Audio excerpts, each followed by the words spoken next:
Good day! I'm Joaquim Del Elizar.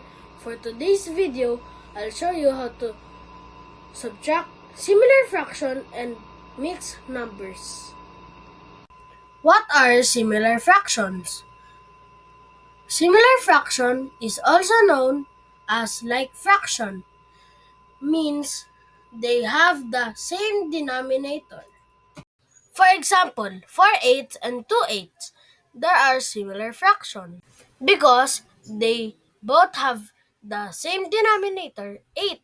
Now, let's subtract similar fraction to proper fraction. 10/15 minus 5/15.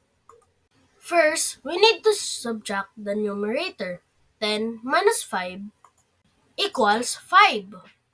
Then, copy the denominator, 15. The final answer is 5/15.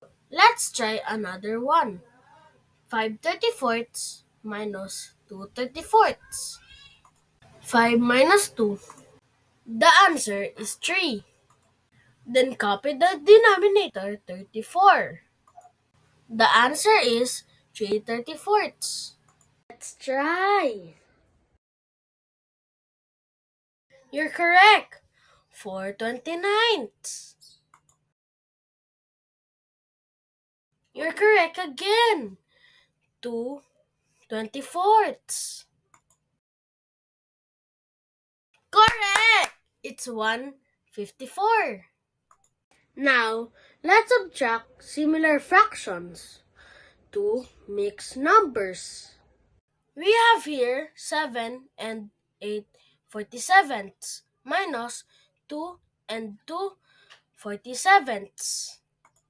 We need to subtract the whole number first, next subtract the numerators and copy the denominator. 7 minus 2 is equal to 5. 8 minus 2. The answer is 6. Then copy the denominator, 47. The answer is 5 and 6/47. Let's try another one. 10 and 15/21 minus 7 and 10/21.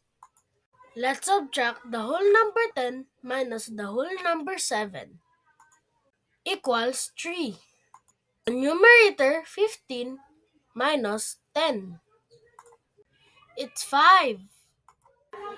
Then copy the denominator, 21. The final answer is 3 and 5/21. Let's try. 10 and 8/33. Correct. The answer is 12 and 8/39. Now, let's subtract similar fraction, a mixed number, and the proper fraction. 5 and 9/10 minus 3/10. First, we will just copy the whole number, then subtract the numerator and copy the denominator. Let's copy the whole number 5. And the numerator, 9 minus 3, is 6. And we will just copy the denominator, 10. And the final answer is 5 and 6/10. Let's try. Correct! The answer is 7 and 1/14. You got it right! The answer is 16 and 2/27. Now, let's subtract similar fraction, a whole number, and the proper fraction. For example, the whole number 8 minus 4/9. All we have to do is to rewrite the whole number as mixed number. Follow the denominator and subtract the two fractions. So 8 will become 7 and 1. And 1 as a whole number we will change it to fraction. So it's 9 over 9. Now we will just copy the whole number 7. Now we will subtract the numerator. 9 minus 4 is 5. Now we will just copy the denominator 9. And the answer is 7 and 5 ninths. 17 minus 2, 6. Let's transform 17. So 17 will become 16 and 1. 1 as a whole number will become 6 and 6. So we will copy the whole number 16. And we will subtract the numerator. 6 minus 2 is equal to 4.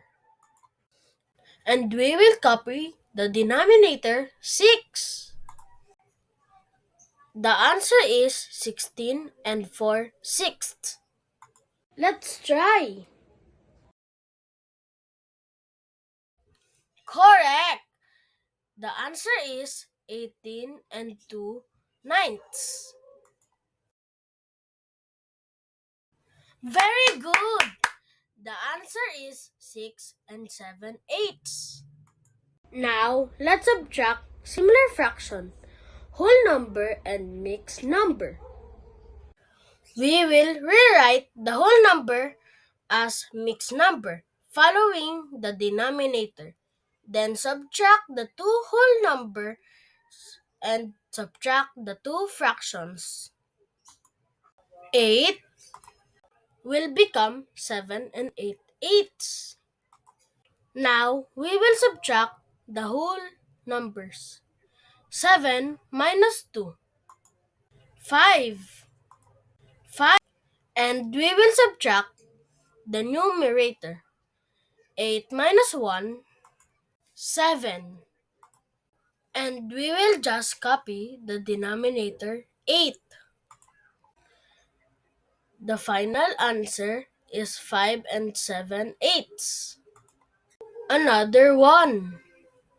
6 minus 5 and 2 sevenths. The whole number 6 will become 5 and 7 sevenths. 5 minus 5 is equals to 0. We don't have a whole number. We will subtract the numerators.